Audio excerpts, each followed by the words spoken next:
Bonjour à tous. Bien sûr, vous faites comme vous voulez, il n'y a aucune obligation, mais vous êtes plus de 91% à regarder mes vidéos sans être abonné à la chaîne. C'est dommage, premièrement parce que c'est gratuit et sans engagement, et secondo parce qu'en activant la cloche, vous serez prévenu de la parution de mes nouvelles vidéos.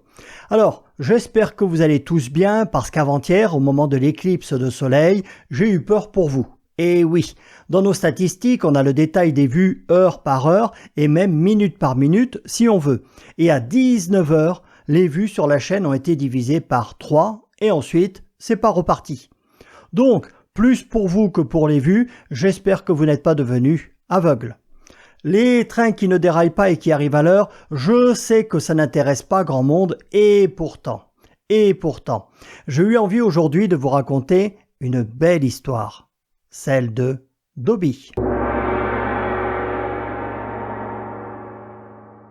Alors, moi je ne suis pas un fan de la série, mais ceux qui adorent la saga d'Harry Potter connaissent parfaitement bien Dobby, qui est un elfe de maison qui est mort sur la plage de Freshwater West, dans le Pembrokeshire, au pays de Galles, dans Harry Potter et les reliques de la mort, en 2010.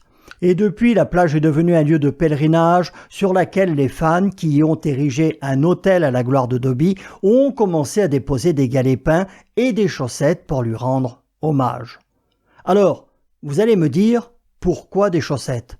Tout simplement parce que dans le roman, lorsqu'on veut affranchir un elfe de maison, on lui offre un vêtement, et d'après ce qui est indiqué dans l'article, malgré lui, Lucius Malfoy aurait offert une chaussette à Dobby qui ainsi se serait retrouvé affranchi.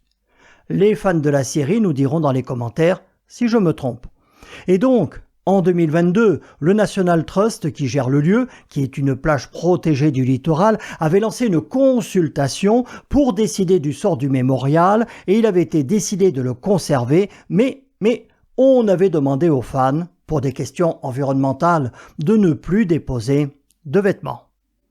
Et en 2025, la société Greenlink avait pour projet de faire une interconnexion électrique entre le pays de Galles et l'Irlande de 200 km, dont 160 sous la mer d'Irlande. Un projet à 500 millions d'euros.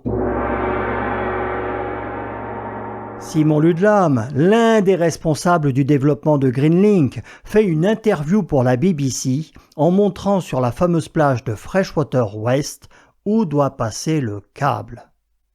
Et au malheur, le projet passe pile poil sous la tombe de Dobby. Après la diffusion du reportage, la BBC reçoit des centaines d'appels de fans désespérés, voire outrés. Simon Ludman, le responsable de Greenlink, ne comprend pas où est le problème. L'un de ses collègues lui explique que le tracé traverse la tombe de Dobby. Dobby. Qui est Dobby ? Son collègue lui explique, mais Simon ne comprend pas et objecte qu'il s'agit d'un personnage fictif dans un simple roman, sans comprendre qu'Harry Potter, ce n'est pas qu'un simple roman. Pour des millions de personnes dans le monde, c'est une religion et on ne touche pas aux religions. Son collègue lui explique que l'affaire est très grave. En plus, accessoirement, le tracé longe un site archéologique en activité. Les responsables de Greenlink ont donc repris les discussions avec les équipes chargées du tracé afin de définir un nouveau passage à distance du mémorial. Et Simon Ludlam de conclure « Beaucoup de gens en ont été très heureux, le projet avance et Dobby est heureux ». Voilà, ça va peut-être paraître puéril, idiot à certains d'entre vous. Moi, j'aime beaucoup ce genre d'histoires dans lesquelles on fait passer l'humain avant le technique et dans lesquelles on respecte la sensibilité de chacun. Salut à tous, et même si je ne suis pas un fan de la saga, longue vie au mémorial et à la mémoire de Dobby.